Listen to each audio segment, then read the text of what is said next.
किसी ने बड़े कमाल की बात कही है कि लोगों के काम आते रहिए, क्योंकि कुदरत का उसूल है जिस कुएं से लोग पानी पीते रहते हैं उसका पानी कभी नहीं सूखता। हाय गाइस, मेरा नाम है आरजे कार्तिक। एक छोटी सी कहानी भगवान गौतम बुद्ध की। ये बात शुरुआती दिनों की है, जब भगवान गौतम बुद्ध अपने शिष्यों के साथ में भ्रमण पर निकले हुए थे।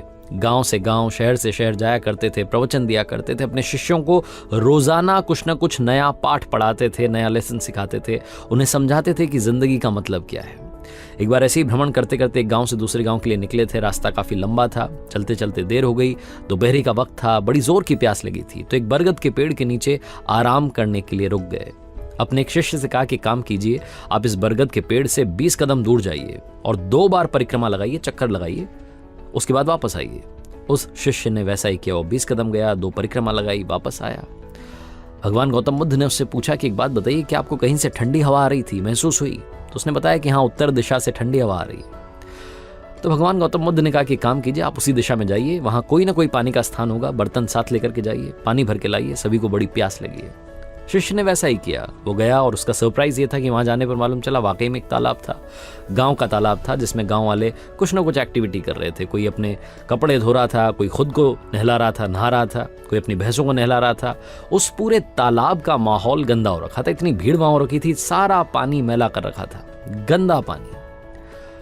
उस शिष्य को उन गांव वालों पर गुस्सा आने लगा कि ये नहाने की जगह है, यहाँ पर आके कपड़े धो रहे हैं, यहाँ पर ये कर रहे हैं, वो कर रहे हैं, भैंसों को नहला रहे हैं, पूरे तालाब का पानी गंदा कर दिया है, स्वच्छता नहीं रख सकते। वो बहुत कुछ अपने मन में कहने लगा, गुस्सा करने लगा, क्योंकि उसे अपने गुरुदेव के लिए बर्तन में पानी भर के ले जाना था।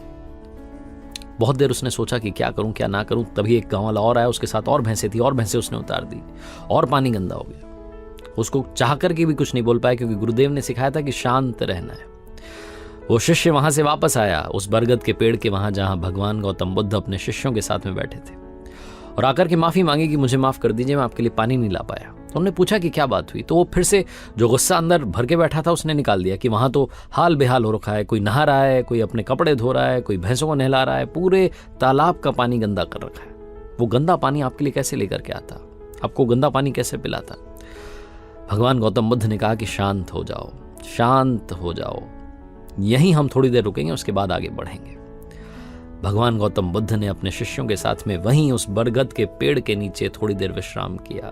घंटा 2 घंटा बीत गया। उसके बाद में फिर से उसी शिष्य से कहा कि काम कीजिए, फिर से उसी दिशा में जाइए, उसी तालाब में जाइए, बर्तन लेकर जाइएगा और अब की बार पानी भर के लाइएगा, तब पानी पिएंगे। उसे समझ में नहीं आया कि ये क्या इलॉजिकल सी बात हुई, मतलब अभी तो गया था, वहां गंदा पानी है। लेकिन गुरुदेव ने कहा था, मना नहीं कर सकते थे।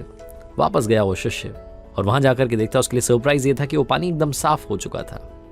साफ पानी उसने बर्तन में भरा, वापस आया और आकर के प्रणाम किया और पूछा कि बस मुझे ये बता दीजिए भगवान, वो साफ कैसे हो गया पानी? तो उन्होंने कहा कि जब सारे लोग वहां से चले गए, अपनी भैंसों को, जानवरों को लेकर के चले गए, कपड़े धोना बंद कर दिया, तो अपने आप जो उस पानी में गंदगी ऊपर आ गई थी, वो सारी गंदगी, सारी मिट्टी नीचे बैठ गई और पानी तो पहले भी स्वच्छ ही था, तुम्हें वापस से स्वच्छ दिखने लगा। भगवान गौतम बुद्ध ने अपने शिष्यों को समझाते हुए एक बात और कही, जो मैं आपके साथ में शेयर करना चाह रहा हूं। बात बहुत जरूरी है। ये कहानी उस तालाब की, उस पानी की नहीं, कहानी हमारे दिमाग की है। हमारे दिमाग में कई बार ऐसा होता है कि बहुत सारी चीजें चलने लगती है, नेगेटिविटी हम पर हावी हो जाती है। जैसे उस तालाब में गंदगी आ गई थी, उस शिष्य ने कुछ नहीं किया, सिर्फ वक्त दिया।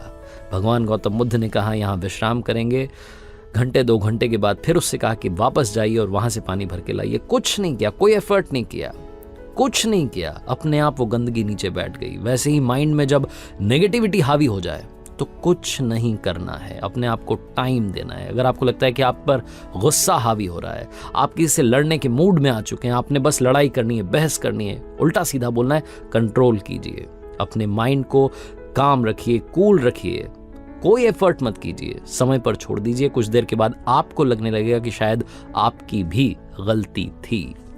छोटी सी कहानी है लेकिन बहुत बड़ी बात सिखाती है। वक्त दीजिए, सब्र रखिए। तालाब में गंदा पानी साफ हो सकता है तो आपके माइंड में भी जो गंदगी है वो भी नीचे बैठ सकती है और जो पॉजिटिविटी है वो आप पर हावी हो सकती है।